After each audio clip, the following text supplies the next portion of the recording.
Our body is made up of lots of different muscles, and when we're thinking more specifically about our core, what we're talking about is different layers of muscles.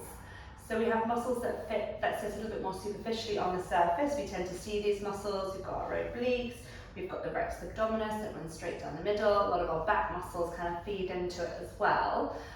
Their job is predominantly movement. They also do help with stability, but they're going to sort of crunch you, twist you, turn you, that sort of thing. And then deeper down, more into our postural system, our pelvic stability system, we have our deep core, if you like. So essentially what people tend to think about when they're trying to activate their core. And these muscles are made up of the pelvic floor that sits at the bottom inside the pelvis, so it's slung like a little hammock in between the pelvic bones. And then what kind of mirrors that is your diaphragm that sits like a dome at the top underneath your rib cage. And then in the middle of that, we have this corset of muscles that runs around quite deep, and those muscles attach directly into the spine. And we also have this long pillar of muscles that runs down the back as well. So you get this sort of canister cylinder type system. You kind of want both sets of muscles to be working well in harmony. So you're going to be really strong in your movement muscles that sit on the top. You're going to be really strong and able to isolate these deep muscles that sit underneath.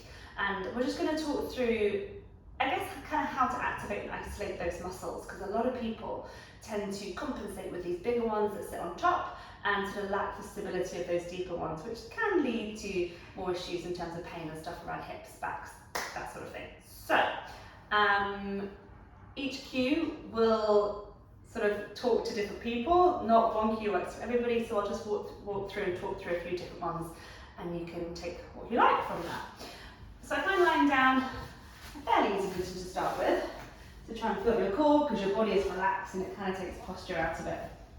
Finding just a position of neutral first, so not too flat and not too rounded, and then just let your rib cage just kind of soften down so your ribs aren't poking forwards. So the first thing I'm going to think about is where the bony bits of your hips are. So you can use your fingers, put your fingers on each hip bone, and you should be able to just find those bony landmarks. So around that sort of level, I want you to imagine a magnet on one hip bone and a magnet on the other hip bone.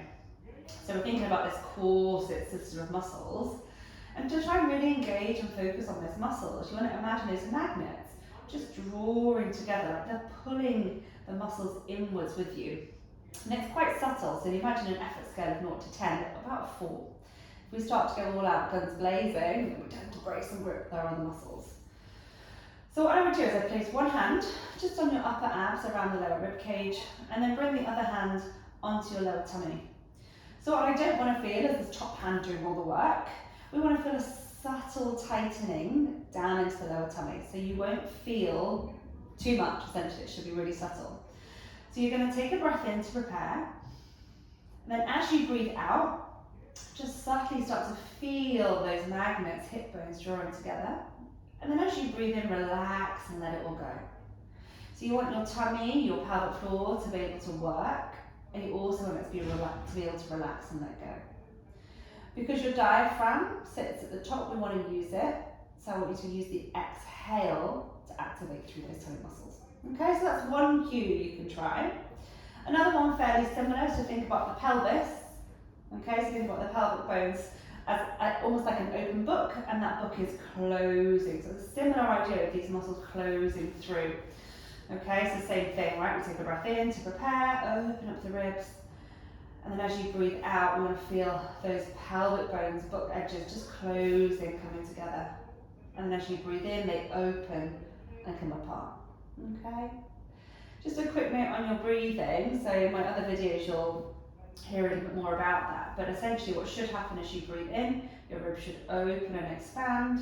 And as you breathe out, they should sort of recoil and relax back in. So you kind of want that to happen as well with your core. So another nice way to think about this is a little bit more from pelvic floor. So both men and women have pelvic floor. So if you think about the kind of the hammock-like structure that's slung in between the pelvic bones, to activate it, we want to feel like a lift. So females, we can think about the opening and entrance to the vagina as kind of lift doors. So as you're trying to activate it, we want to feel those lift doors close to the entrance of the vagina, and then we want to lift that elevator up to about level 3. Yeah, it's coming up, and that happens as you breathe out. And then as you breathe in, relax and let it go. Okay? So it doesn't work for everyone, but that idea of lift coming up and release and let go. The other thing you can think about is like a zip. So starting at your pubic bone, and as you breathe out, that zip's coming up through towards your belly button. So that lift and gather. Simple one as well, so it kind of works again through a pelvic floor point of view. If you think about your sit bones either side, so knobbly bits, if you were to sit onto your hand, you can feel those bony bits either side there. You've got your pubic bone at the front, and you've got your tailbone at the back. Okay, so as you breathe out, you can think of those points coming together, so engage up and through. And as you breathe in, you can release and let them go. Okay? Sometimes doing it in either kneeling or 4-point kneeling can be quite helpful, so you can try it out.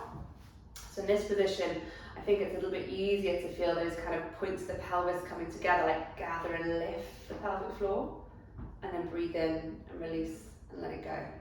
Okay? The final cue is thinking about a lift or a sort of an elevator, an escalator coming upwards from your tailbone at the back through to your pubic bone at the front. Yeah, so we get this diagonal lift and pull. Breathing in, let it go.